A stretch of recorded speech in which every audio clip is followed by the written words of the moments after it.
বাতাসে পুজো পুজো গন্ধ। দেশের যে যে প্রান্তেই থাকুক না কেন, আগমনীর বার্তা পেয়ে ছুটে আসছে নিজের দেশের বাড়িতে। পুজো আসছে। নমস্কার, আপনাদের সকলকে স্বাগত জানাই 99 নিউজ বাংলায়। আমি আপনাদের সাথে অপর্ণা। প্রায় 400 বছর ধরে বাড়ির দোরগড়ায় আছে মা দুর্গার পায়ের ছাপ। কোথায় আছে? উমাবরণ 99 পৌঁছে গেছে সেই জায়গায়, চৌধুরী বাড়িতে। প্রায় 400 বছর ধরে মা দুর্গা পূজিত হয়ে আসছেন দশভুজা রূপে। কি প্রস্তুতি তাদের, চলুন দেখে দিই।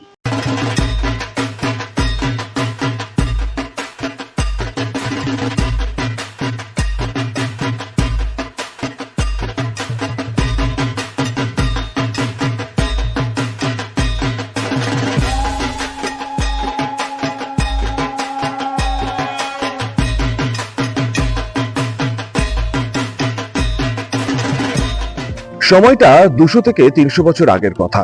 তখন রাজা বল্লাল সেনের রাজত্ব। আর ঠিক সেই সময়ে কাঁকসার বামনা বেড়াতে শুরু হয়েছিল মাতৃ আরাধনা।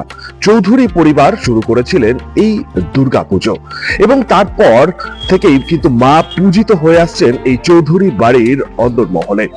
প্রত্যেক বছর পুজোর সময় একেবারে কিন্তু জমজমাট হয়ে ওঠে এই এলাকা। মাতৃ আরাধনার পাশাপাশি এই পরিবারের বিশেষত্ব, এখানে একেবারে কিন্তু মন্দিরের প্রবেশ গেটের সামনেই রয়েছে মায়ের পাদুকা চিহ্ন এবং সেখান থেকেই মা পূজিত হন। কিভাবে পূজিত হন, পুজোর আচার উপাচার কি রয়েছে চৌধুরী পরিবারে, তাদের সাথে কথা বলে আমরা জানবো।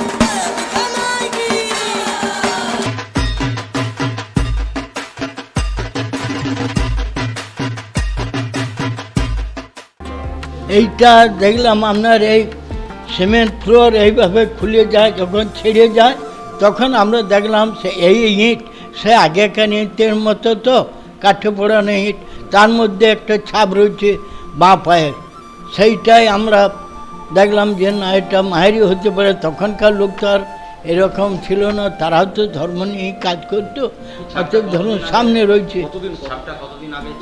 ওইটা যখন মন্দির তৈরি হয়েছে তখনই ধরুন আমরা দেখেছি 100 বছর হলো, খুব জোর দেখে আসছে।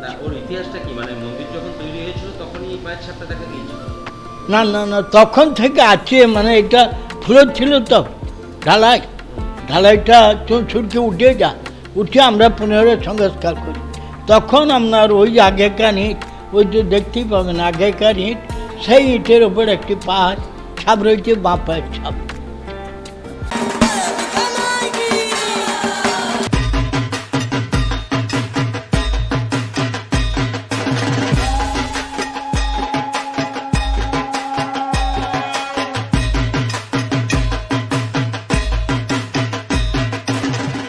ইতিহাস বলতে এই পুজো ধরুন আমাদের পূর্বপুরুষ মানে বৃদ্ধ পিতামহ ওরা সব জোগাড় করেছিল। তাদের নাম ছিল কালীশঙ্কর চৌধুরী। তিনি প্রতিষ্ঠা করেন এইটা।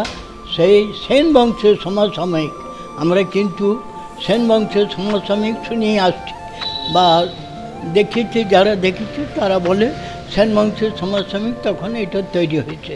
তখনকার দিনে আপনার সিমেন্ট ছিল না, কিছু ছিল না, ঢালাই এসব ছিল না, সব চুন সিরকিট এসব কাজ আর কি। চুন সিরকিট, রডের কোনো ঢালাই কারবার নাই, লিংটন টিংটন কিছু দেয়নি। সেইভাবে পুজো আরম্ভ হয়েছে। আমাদের 4 দিন পুজো হয়। তোমার ষষ্ঠীর দিন তোমার ওই ষষ্ঠী আমন্ত্রণ অধিবাস সব কিছু হয়। সপ্তমীর দিন থেকে নদীতে মাকে আনতে যাওয়া হয়। নদীর তীর থেকে, দামোদর থেকে মাকে আনা হয়, এসে এখানে ঘটস্থাপন বা সপ্তমী বিহিত পূজা সব কিছু হয় আর কি। পূজা হলো, তারপর সেই দিন, তারপরের দিন আপনার অষ্টমী। অষ্টমীর আপনার এক রঙ একটি পাঁঠা পড়ে। অষ্টমীর দিন আমাদের নিয়ম এক রঙে হয়, শ্বেত কিংবা কালো, কৃষ্ণবর্ণ কিংবা শ্বেত বর্ণ, এর মধ্যে একটি পাঁঠা এক রঙে। ওই একদিনই একটি চোট হবে অষ্টমীর দিন। আর আপনার ভোগ রাগ এইসব হলো সন্ধ্যায়, আরতি, ধুননাচ। আর এর আপনার দুর্গা মাদের অনেক জায়গায় আপনার বাঁ দিকে গণেশ থেকে, আমাদের কিন্তু ডান দিকে গণেশ এইভাবে পূজা পাঠ হয়। নবমীর দিনে আপনার ওই 70, 80, 90 ছাগ বলি হয়। ওই দিন প্রচুর মানসিক, আমরা একটা মায়ের মাহাত্ম্য আমরা একটা ওই জন্ডিসের মালা দিই, গ্যারান্টি পদ্ধতি, রুগীর সার্ভে, সে আর দুবার আসতে হবে না। আমাদের বহু রুগী আছে, বা 4 দিনে আপনার বহু লোকের সমাগম হয়, বহু লোক মানব সজ্জা আছে। এটা কি চৌধুরী পরিবারের পুজো তো? হ্যাঁ, চৌধুরী পরিবার। পরিবারের অনেকে তো বাইরে রয়েছে, তারা কি সবাই আসে? হ্যাঁ, তারা আসেন, যারা বাইরে আছে, টাউনশিপে আছে, বা কলকাতায় কলকাতায় যেখানে আছে, তারা সবাই আসে, এসে যোগ দেয়। পরিবারের এটা একটা মিলন উৎসব। হ্যাঁ, 4টে দিন। 4টা দিন এইখানে ভোগ রাগ হলো, ইয়ে হলো, তারপরে আপনার দশমীর দিন আবার আপনার ওই বিসর্জনের তোড়জোড়, বিসর্জন হলো, সিঁদুর খেলা হলো। ইতিমধ্যেই চৌধুরী পরিবারে শুরু হয়ে গেছে পুজোর প্রস্তুতি এবং তার সাথে সাথে চলছে প্রহর গোনা। পুজোকে কেন্দ্র করে চৌধুরী পরিবারও পুজো 4টে দিন কিন্তু একেবারে আনন্দ উৎসবে মেতে ওঠেন। যারা বাইরে থাকেন তারাও আসেন এই পুজোতে। অতএব চৌধুরী পরিবার সেই জৌলুস এবং সমস্ত কিছুকে মিলিয়ে মিশিয়ে প্রত্যেক বছর কিন্তু পুজোতে এক আলাদা আনন্দ উৎসবে মেতে ওঠেন। সময়ের অপেক্ষা, আর কয়েকটা দিন পরেই চৌধুরী পরিবার মেতে উঠবে পুজোর আনন্দে। রীতি রেওয়াজ এবং সমস্ত কিছুকে বজায় রেখেই পূজিত হবেন দশপূজা। সুব্রদে, 99 নিউজ বাংলা, কাকসা।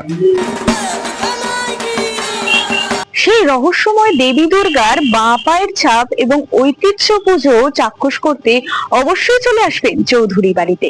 আপাতত এই পর্যন্তই। অন্যান্য পুজো আপডেটের জন্য অবশ্যই নজর রাখুন 99 নিউজ বাংলায়।